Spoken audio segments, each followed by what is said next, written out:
Facebook, one of the most prolific social networking sites in the entire world, with more users than you would ever be able to connect with in your entire lifetime.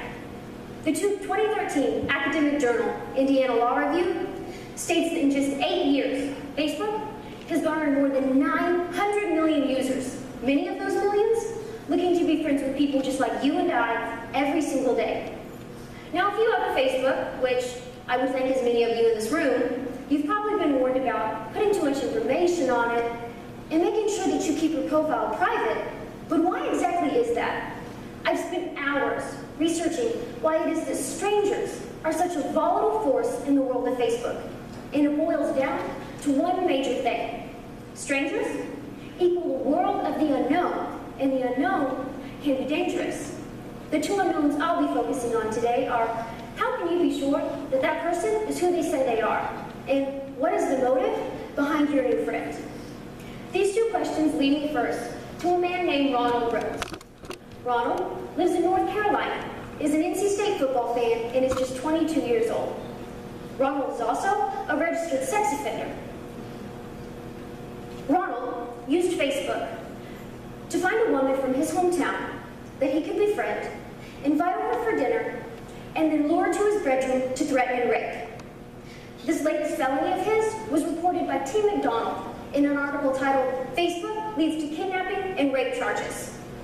The woman claimed that he said he just wanted to show her his NC State memorabilia, but instead told her he would make her disappear if she didn't have sex with him. And as if that wasn't enough, he also took indecent photographs of her that he later used to extort more sex and money from her in return for the photographs. The woman in the story was just 18 years old, most likely not far in age from many of you in this room. She took the risk of accepting a stranger's friend request and paid the price with her body and her dignity. Had she asked herself the two questions I addressed before, she might have hit decline instead of accept to Ronald's friend request. My hope is that this story will spark a realization in you of why these two small questions are so important, which leads me to question one. How do you know that that stranger is who they say they are? If you've never met them in your entire lifetime, how do you know that that Facebook profile picture they have is actually them? Have you ever actually asked yourself, could this person's profile be a total fake? Most of you would say, no. If you don't have a reason to do something yourself, most of the time, you don't think about the people who do. But what's the first thing you see when you look at a stranger's friend request? Their face. Or so they say their face. In my 2013 survey, given to 17 members of my Com 115 class, 11 people said that when choosing whether to accept or decline a stranger's request, appearance mattered. There's just one problem. What if that's not their face? Fake profiles use pictures from all over the internet for their profile pictures. So ladies, next time you see that stranger's friend request that's a cute guy, looks around your age and apparently goes to MSU too, he could be a balding 50-year-old man with stalker tendencies, and that's just one possibility. In 2012, CNN reported that 83 million Facebook accounts are fakes. Reporter Heather Kelly with CNN claims that these accounts are a mixture of innocent and malicious. And they have three categories: duplicate accounts, misclassified accounts, and undesirable accounts. These undesirable accounts are the ones that you have to watch out for, and there's approximately 14 million of them out there. Predators make up a large part of these 14 million undesirable accounts. Julian Scher, a writer with USA Today, wrote an article in 2007 titled "The Not So Long Arm of the Law," written on one of the FBI's star undercover agents, Emily Vatcher. Vatcher has arrested dozens of men using online sites just like Facebook to their disgusting advantage. She says that men, older men, disguise their true age and identity in order to seduce young girls to send them sexually explicit photographs. They later use them for profit and blackmail.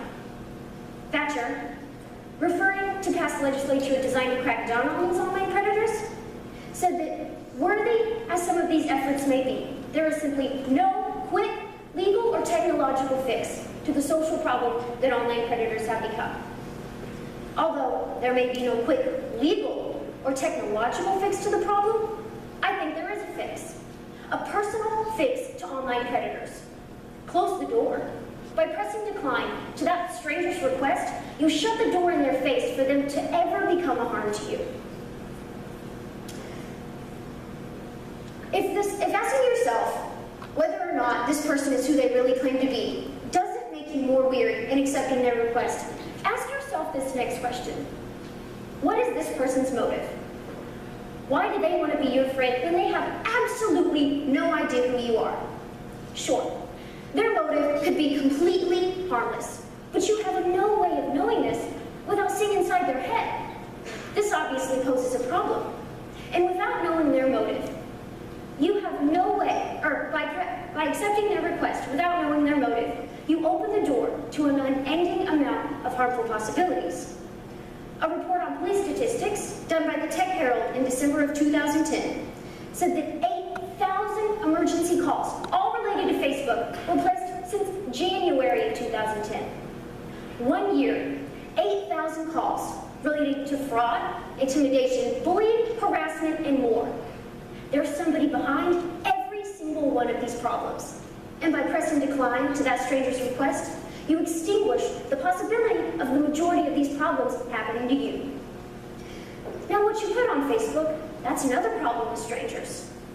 What if their motive is to find you? They've looked at your profile picture, they find your looks to their liking and they're interested in you. And possibly a sex offender, or maybe just sick in the head, or maybe just a little bit too curious. So not knowing this, you accept them. And then they see that you go to MSU. And maybe you have your fraternity or sorority posted all over your clothing and your pictures. That stranger you just accepted can go through all of your posts, all of your pictures, and most likely find information that's going to help them find you. Does this make you a little bit more weary to that stranger's friend request now? Stranger danger. A phrase you've probably all heard, probably even used, and you probably had a good laugh when you used it. But what's not amusing is that you can't see a stranger's danger from behind your phone or computer screen. They can search your entire profile, put any bit of information they find into a Google search and hunt you down without you ever being aware of it. Having a stranger as a friend on Facebook is like inviting a stranger into your home. You never know what the outcome may be. So next time you log into your Facebook, you don't recognize the person in that friend request, don't just press accept. Ask yourself, what is this person's motive for wanting to be my friend? And how do I know that that person is who they even say they are? Having a stranger as a friend on Facebook is never worth the risks that come with it. So close the door to danger and press decline.